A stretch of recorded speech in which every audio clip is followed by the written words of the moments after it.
Ok, empecemos. Ante todo, muchas gracias por acceder a conversar con la República, señor Jorge Cepeda. Me dice que llegó hace poco a Perú, ¿cierto? Sí, vine con el pretexto de una feria de libro en Trujillo y luego presentar en Lima a colegas periodistas esta novela que es justamente sobre la vida pública, un thriller político, ¿no? A ver, según lo que estoy leyendo en entrevistas anteriores, se menciona de que se nutre esta novela de más de 20 años de experiencia periodística, que ahí menciona como ficción cosas de que usted no puede probar porque sabe que son ciertas, pues, ¿no? De modo que ahí la ficción ayuda. Pero dígame, ¿esta idea de la novela siempre estuvo con usted en su carrera o algo específico la motivó? Bueno, yo he sido, antes que periodista, yo me definiría como un lector profesional, es decir, he sido un lector voraz toda la vida. Y en esa lógica, bueno, todo lector más de una vez se pregunta cómo será ponerse en el otro lado de la mesa. Pues toda la vida me había preguntado si algún día incursionaría en la ficción. Eso por una parte. Por otro lado, en efecto, 20 años de hacer periodismo, cubrir la vida pública, los hombres y mujeres de poder, etcétera, te va dejando con la sensación de que no agotas todo, particularmente los temas que tienen que ver menos con los datos y más con las sensaciones. Es decir, ¿qué está en esas charlas de sobremesa, en los restaurantes elegantes donde las cúpulas del poder deciden los destinos de los hombres y mujeres de la calle, ¿no? Claro, el periodista cubre los eventos en la Cámara de Diputados, en el Congreso, en los parlamentos donde se votan.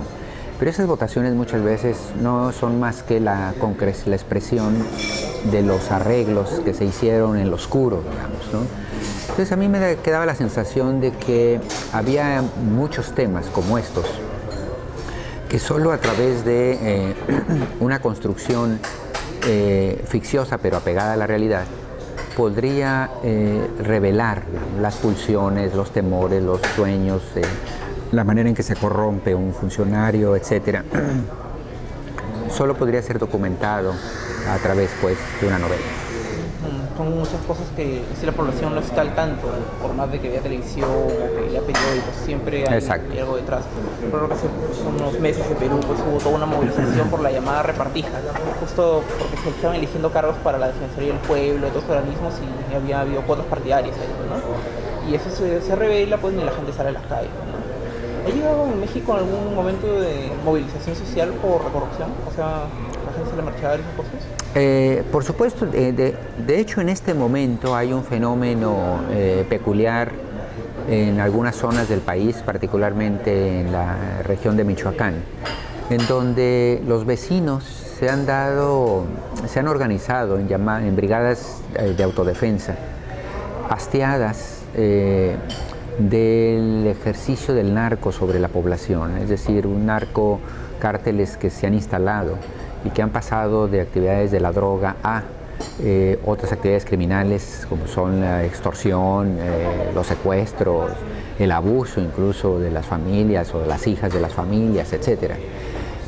Y en los últimos meses han surgido en distintas comunidades brigadas de autodefensa que se han armado y que han podido en algunas zonas echado a los narcos fuera de sus comunidades, ¿no? Y es tal cual una expresión de ciudadanía diciendo hasta aquí, ya basta de esta situación absurda. Es curioso, o sea, son ciudadanos contra no solo los criminales, sino contra el crimen organizado, ¿no? Contra el crimen organizado, que no se dice, y que ha costado sangre, es decir, al primero que se rebeló, desde luego amaneció muerto, etcétera, hasta que alcanza un punto en donde la comunidad arropa ya estos esfuerzos, ¿no? Jorge, ¿qué fue primero? ¿La trama en sí de los corruptores o los personajes, los azules? Esa es buena pregunta. Yo la construí mucho en términos de los personajes. Es decir, la construcción de los personajes de un periodista con tales características, de tres amigos con tales otras, fue configurando a una trama más o menos vaga que yo había proyectado, ¿no? Y me gustó así, que los personajes fuesen dictando, de acuerdo a las idiosincrasias y a los contextos, el seguimiento de la novela, y me parece que resultó bien. Okay. Más bien, tu novela es como una puerta de entrada a México. O sea, la gente que no conoce nada, pues, del México actual puede ver, pues, cómo es el entorno político, pero esa es una puerta que tiene muescas, tiene mancha de sangre, pues no es una entrada bonita, pues. ¿Fue complicado plasmar algo tan horrible? ¿Una realidad así? Sí, no, porque en el fondo lo que yo estoy describiendo es la relación entre cuatro amigos que se conocen desde la infancia y que ahora tienen 40 y tantos años de edad, algunos ya incluso hijos. Y en el fondo es una historia de amistad y de amor, porque dos de ellos están enamorados de la chica, la única mujer de los cuatro amigos, entre los cuatro amigos. Y esa parte me permite reflejar esa peculiaridad que tiene la vida, que en los contextos de las mayores tragedias siempre hay el aliento, pues, de la vida, de la condición humana, de las redes de solidaridad, de amistad que están presentes. Es decir, la vida tiene siempre este carácter dual, pues trágico y al mismo tiempo conmovedor por otras razones, ¿no? Y creo que en Los Corruptores está presente todo esto a lo largo de sus páginas. También debo decir que no es estrictamente una historia sobre México, en el fondo es un thriller de suspenso. El libro está siendo, en España ya va en su segunda edición, está siendo traducido a varios idiomas, francés, italiano, portugués, porque los editores de estos otros países han considerado que es una historia de suspenso que se sostiene por sí misma, que te atrapa, más allá de que esté contextualizada en México o en Argentina o en Perú, ¿no? De la misma manera que uno puede leer a Mankell en Suecia o Larsson en Suecia sin que en realidad uno le quite el sueño o sea motivado por enterarnos de qué está pasando en Suecia, ¿no? Claro. Ahora, en la novela tenemos pues este periodista, pues, es uno de los dos personajes principales. Él veo que tiene una metedura de pata, pues no, o sea, publica un dato sin comprobarlo, tú lo justificas porque él está bien, está decaído, está cansado de un montón de cosas, pero metió la pata, pues, ¿no? Ahora, pero dime, o sea, como director de medio de comunicación que es, porque tienes que confiar en las personas, pero ¿cómo se puede confiar en las personas cuando se está en un ambiente de tanta inseguridad, de tantos problemas como tu país? Bueno, en términos periodísticos uno tiene que recurrir a los códigos del oficio, ¿no? Es decir, no siempre es fácil de aplicarlos, pero es lo único que nos salva, lo único que nos permite, digamos, cumplir la función social que hace un periodista. Un periodista es una especie de notario público, es decir, nosotros damos fe de que esto sucedió ayer. Y de la misma manera en que un notario tiene la legitimidad frente a la comunidad para decir el señor fulano de tal con el señor fulano de tal hicieron un ejercicio de compraventa y yo digo que esto es así y eso lo hace un hecho social. De la misma manera el periodista se ostenta frente a la comunidad como un notario público para decir ayer sucedió esto así, así, asado, ¿no? Y lo único que nos puede permitir ostentar esta credibilidad es sostener los códigos periodísticos que tienen que ver con el contrastamiento, con la búsqueda de fuentes, con la búsqueda de la veracidad, etcétera, etcétera. Y me parece que es una condición sine qua non, pues, para ejercer el periodismo, así sea en condiciones de temor, donde las fuentes no se animan a hablar, donde el propio periodista está en riesgo, ¿no? Okay. Otra cosa que me llamó la atención de la novela es que por los momentos de los personajes, eso al menos en la interpretación, saben que son herramientas de los poderosos, saben de que están en cierto modo respondiendo a intereses, pero como ellos, o sea, va de acuerdo a lo que ellos creen, no se hacen problemas. Esto no sea una situación así. A lo largo de la novela, yo creo que sí, es decir, todos los ciudadanos de a pie periodistas inclusive, de repente nos sentimos víctimas del ejercicio de los poderosos, pero también hay una resistencia continua. Es decir, uno trata de ocupar sus espacios, desempeñarse en la vida, y claro, ocasionalmente uno tiene que dar un manotazo cuando se siente que hay algo opresivo que te limita, ¿no? Yo creo que los corruptores, al final, una manera de leer la novela es el esfuerzo que hacen cuatro amigos para impedir que los poderes los avasallen, ¿no? Y al final algo consiguen.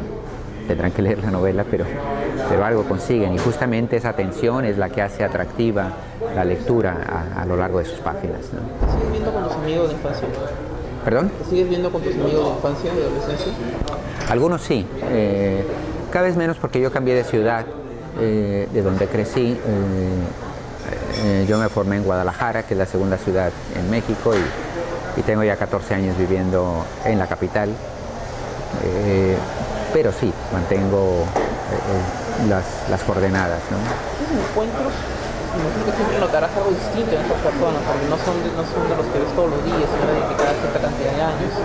¿Eso se ve en humor justamente en novela?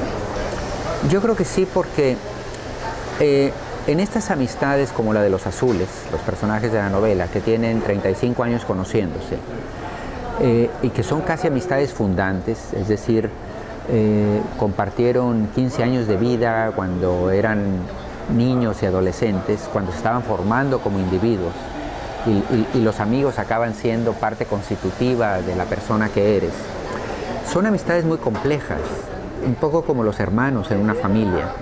Es decir, hay un amor incondicional, pero también hay una cantidad de pliegues, cosas no dichas, algunos agravios no reivindicados, celos, etc.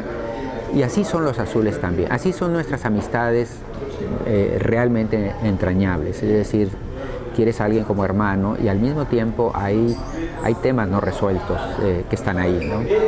En la novela, los amigos se habían dejado de ver algunos años y a propósito de la crisis con la que arranca la novela, vuelven a reunirse, pero van aflorando poco a poco todas estas asignaturas pendientes que nunca se habían resuelto, ¿no?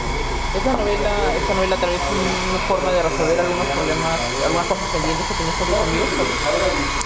No, la verdad es, como decía, yo ponía a los personajes en medio de situaciones que experimentaban y la trama iba saliendo sola, no necesariamente con rasgos autobiográficos por parte del autor, ¿no? Algo que también no tengo en la novela es de que plasmas, o sea, cómo los medios pueden influenciarlos a la persona. Así que mencionas de que de las redes sociales que tienen un poder fuerte. ¿De cuándo más o menos lo crees? ¿De que empezaste a usarlas o ya poco a poco? No, yo estoy convencido que las redes y la blogósfera constituyen un fenómeno cada vez más importante en la plaza pública, en la construcción de la conversación, ¿no? Lo dice ahí en la novela, que el presidente del país le tiene más temor a un hashtag negativo, a un tuit crítico que se haga viral, que a una declaración de un líder de la oposición, pues. Y eso es cierto, porque es un fenómeno nuevo que la clase política no sabe ni siquiera cómo contrarrestar, cómo hacer el control de daños a un escándalo que surge y que no pueden parar. Ya tenían comportamientos tradicionales para hacer control de daños en los medios convencionales, ¿no? Es decir, todo político lo tiene, pero frente a esto parecería que no hay defensa. Ahora todos están tratando de manipularlo, pero es muy difícil manipularlo. Entonces, en efecto, la blogósfera me parece a mí un nuevo actor en la escena, para bien y para mal. Muy bien. siguiendo con el lado tecnológico, veo de que también cada vez más novelas incluyen el rol del hacker. O sea, lo tenemos en Millennium del Arsenal, hace rato lo mencionas, y más recientemente, o sea, claro, aparte de los corruptores, más recientemente en House of Cards, la serie de Netflix. ¿Cómo es la relación de los hackers con el periodismo digital? Porque ellos no son necesariamente aquellos que hacen daño, sino que modifican información, los que pueden filtrarla, conseguirla. Yo creo que va creciendo y apenas comenzamos a verlo. Desde luego el fenómeno que reveló Snowden, yo le escribí antes de eso, no hace sino confirmar que la inteligencia, el espionaje va a ser un factor cada vez más presente. Ocasionalmente nos damos cuenta, se difunde un correo electrónico que escribió un político y estalla un problema, etcétera. Me parece que eso va a ir creciendo y hemos visto todavía nada con respecto a lo que se nos viene encima, ¿no? Y para esto, cuando hablabas de tecnología en la novela, llegaste a, no sé, a estar un poco paranoico, porque o sea, nuestra información no está segura, en cualquier momento nos la pueden robar, no sé, ¿llegaste a tener más conciencia de esto? Bueno, yo soy muy consciente de ello porque desde los 90 yo dirigí un periódico en Guadalajara. Tuve un par de incidentes en donde claramente me di cuenta que estaban intervenidas mis teléfonos y demás, ¿no?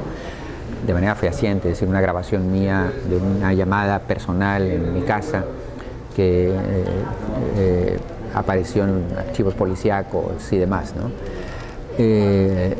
Intervenciones telefónicas, en fin. Entonces, yo he sido muy consciente como periodista, pues, de que hay un interés político y tienen los recursos políticos para el espionaje de todo aquello que les interesa, ¿no? Ahora, bien, la cultura popular, ¿cuánto influye en tu novela? O sea, porque yo leo y se hacen menciones a Los Sopranos, pero ¿de qué otro modo han entrado los corruptores? Yo traté de hacer la novela lo más realista posible, es decir, la novela transcurre a lo largo de 3 semanas y los individuos comunes y corrientes de mediana edad, por supuesto, tienen sentido del humor, piensan en sexo en algún momento del día. Yo no me explico una novela tipo las de Dan Brown, en donde a lo largo de muchos días no hay un solo pensamiento erótico, pues cuando llega la vida o ganas de beber, o reírse de algo, etcétera, ¿no?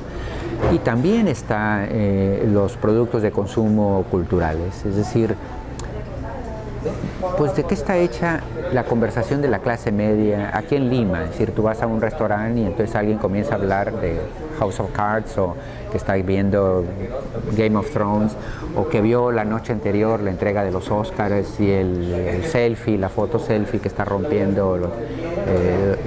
De eso hablamos todos, en realidad.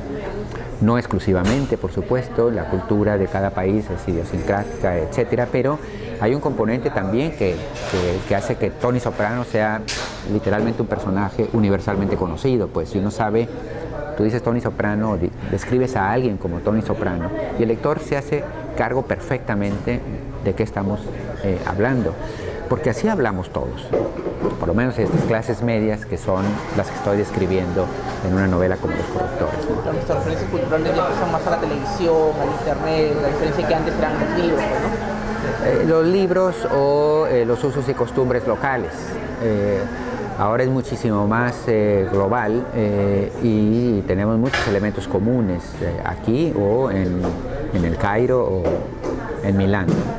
Este conocimiento público de que Los Corruptores va a tener una secuela, ¿siempre lo viste así o en algún momento desarrollando esto sería mejor si hago una segunda parte, no sé, tal vez una tercera? Más que si esto sería mejor o no, a mí lo que me sucedió es al terminar Los Corruptores, al ir terminando cerca del final, me da la sensación de que habían establecido relaciones y eran personajes muy aprovechables para describir otros temas, ¿no?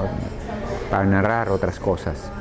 Y además un cierto encariñamiento del autor con varios de ellos. De ahí me surgió la idea de hacer una especie de segunda temporada para seguir con él y una tercera. Entonces yo ya he terminado la segunda novela, justamente hace 2 días. Y mi idea es caminar todavía una tercera, por lo menos. Entonces sí, estoy muy contento con el resultado. Leí por ahí que lo habías escrito la novela en 5 meses. ¿Eso es cierto? Sí, sí. La verdad, el ejercicio periodístico te habilita para esa escritura rápida y bajo cualquier circunstancia, por más que desde luego la ficción es distinta, es otro tiempo, otro ritmo, pero sí, el manejo del instrumento, ahí está, ¿no? Te lo dan tantas décadas de tecleo. ¿Hacen falta más sagas literarias en América Latina? O sea, novelas continuadas. No sabría. Yo creo que cada obra es distinta, ¿no? Es decir, uno puede leer La fiesta del chivo de Vargas Llosa y es una novela redonda, completa, no necesita continuación, pues, ¿no? Y hay otras novelas, es decir, uno lee 100 años de soledad y uno quisiera que fueran 200 años de soledad, ¿no? Es decir, no porque una sea mejor que la otra, simplemente porque cada narración exige o no exige estas cosas, ¿no? Okay. Hace poco pues todo el mundo ya despertó y se dio cuenta y supo que el Chapo Escobar había sido capturado, el Chapo que lo mencionas en la novela. Dime, de haber sido capturado mientras lo escribías, ¿habría cambiado los corruptores? No, en absoluto. Obviamente tendría que haber dado cuenta de que había sido capturado, por supuesto, pero la captura del Chapo es un tema más simbólico y más un golpe mediático que algo que vaya a modificar el estado de cosas. Es decir, lo importante con el fenómeno del Chapo no es la astucia del personaje, que la tiene, por supuesto, para vivir 20 años en ello, sino el marco, el engranaje que hace posible al Chapo, es decir, funcionarios, militares, policías que lo protegen, ¿no? Eso es lo importante. Y mientras no se desmonte ese engranaje, no cambia nada.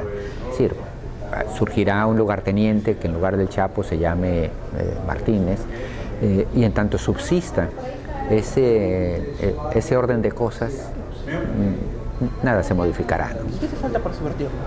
¿Para subvertir este orden en México? La existencia de un Estado de Derecho, yo diría, la ausencia de impunidad, ¿no?